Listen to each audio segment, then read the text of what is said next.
आपका स्वागत है जीएस विद संजय में। आज हम बात करेंगे जो भारत चीन सीमा विवाद चल रहा है उससे जो जनता की प्रतिक्रिया है, वह जनता अपना सपोर्ट अपने भारत या देश के प्रति दिखाने के लिए जो जिस हथियार का प्रयोग कर रही है वो हथियार है चीनी सामान का बहिष्कार। लेकिन क्या वास्तव में चीन के सामान का बहिष्कार किया जा सकता है, या जिस प्रकार से जो आप टीवी चैनल में देख रहे हैं कि चीनी ऐप को डिलीट करके चीनी सामान को तोड़ के उसका बहिष्कार किया जा सकता है? अपन को वास्तव में समझना होगा चीन के सामान का बहिष्कार करना उचित है या किया जा सकता है या नहीं।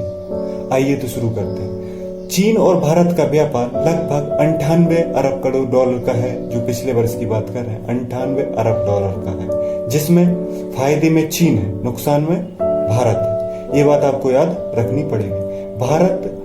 भारत चीन के सामान पर निर्भर है। लगभग 75% दवाइयों का कच्चा माल कहाँ से आता है? चीन से। बिजली जो आपको प्राप्त हो रही है उसमें जो छोटे छोटे उपकरण लगे होते हैं वो कहाँ से आते हैं? चाइना से। जो आप स्मार्टफोन उपयोग कर रहे हैं लगभग 78% स्मार्टफोन में कौन सी कंपनी है? Chinese company. लेकिन अपन को समझना होगा कि ये वर्तमान वैश्वीकरण का दौर है और इसमें विश्व के बाजार सभी के लिए खुले हैं। भारत जिस पॉलिसी का प्रयोग करता है उसमें आप चाइना को अनुमति देते हैं। हाँ, चाइना के प्रति अपन सरकार कोशिश करती है और कुछ कठोर नियमों का पालन करती है, उसको निवेश में रोकती है, उसको ज्यादा ध्यान से करती है।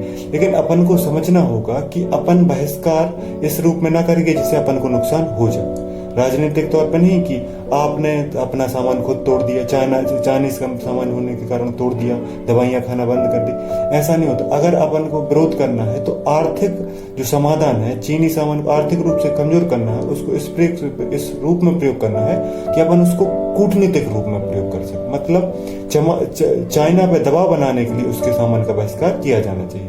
तो सरकार क्या कोशिश करेगी? उस पर आयात जो चीन से आयात हो रही है चीजें या चीन जो अपन को निर्यात कर रहा है उस पर टैरिफ को बढ़ा दिया जाना चाहिए। मतलब सरकार को उनसे ज्यादा पैसे लेना चाहिए।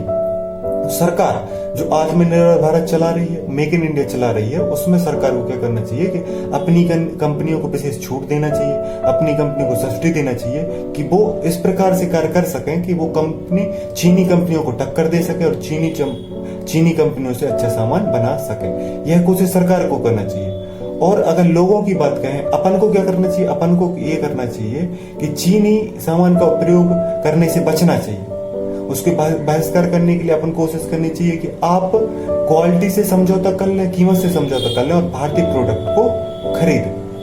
आप एक नागरिक के तौर पर आपको चीनी सामान तोड़ने से ज्यादा जरूरी है कि जब आप अगला सामान खरीदने जाएं, या वर्तमान में अगर आप भारत का कोई मोबाइल ऐप डाउनलोड कर सकते हैं, उससे आपका काम चल सकता है, तो आपको वो काम करना चाहिए।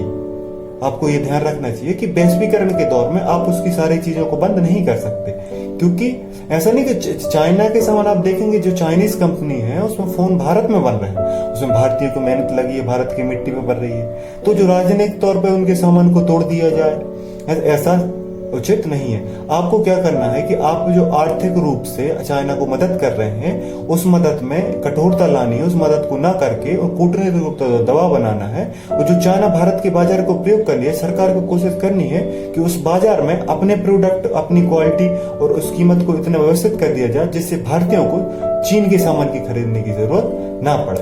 एक नागरिक के तौर पर हमें क्या करना चाहिए कि सरकार के कार्यों पर विश्वास करना चाहिए। सरकार चीन पर दबाव बने हुए, जैसा कि आपने 2017 में देखा, डोकलाम में चीन को पीछे हटना पड़ेगा, वर्तमान में पीछे हटना पड़ेगा। अगर अपन चीनी सामान के बहिष्कार की बात करें तो बहिष्कार करने का सबसे बड़ा तरीका है कि आप भारतीय प्रोडक्ट को प्राथमिकता दें, भारतीय प्रोडक्ट को खरीदें और कीमत से थोड़ी सा समझौता कर लें। अगर आपको चीनी सामान 20 में मिल रहा है और भारतीय सामान 30 में मिल रहा है तो आपको कोशिश करना चाहिए कि भारतीय सामान खरीद लें। अगर आप सच्चे देशभक्त हैं तो आपको कोशिश करना चाहिए कि आप अपने को भी व्यवस्थित रखें। ये नहीं कि आप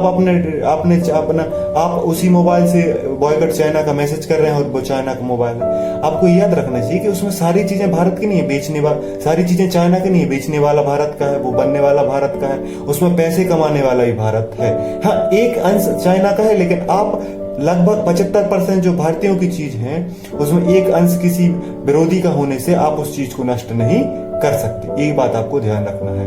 हाँ, भावनाओं में आके या राजनीतिक पार्टी, क्योंकि राजनीतिक पार्टी जो दिखा रही है वो उनकी मजबूरी है, वो उनकी जरूरत है, तभी तो वो राजनीति कर पाएंगे। लेकिन एक नागरिक के तौर पर, एक व्यक्ति के तौर पर है ना, एक अपन बाजार के ग्राहक के रूप में अपन को कोशिश करना है कि अपन उस चीज को प्राप्त कर दें जिसमें भारत को फायदा हो और आप भी व्यवस्थित जीवन जी सकें। ऐसा नहीं है कि एक बीमार व्यक्ति है, गरीब व्यक्ति है, जिसके पास 100 रुपए ही है और वो दवाई ना खरीदे क्योंकि वो दवाई चाइना की है, तो वो मृत्यु प्राप्त हो जाएगा। तो मौत से अच्छा है कि आप उस चीज को करें जिससे आप जीवित भी रह सके, बाद में आप कूटनीतिक तौर पर आर्थिक रूप से कमजोर करके हम चीन को हरा सकते हैं। और वर्तमान भारत 2020 के भारत, इस 21वीं सदी के भारत को चाइना किसी भी तरह से पराजित नहीं कर सकता है, ये आपको विश्वास रखना चाहिए। उम्मीद करता हूं दोस्तों आपको वीडियो पसंद आया होगा। नमस्कार, घर पर रहिए, सुरक्षित रहिए, जय हिंद।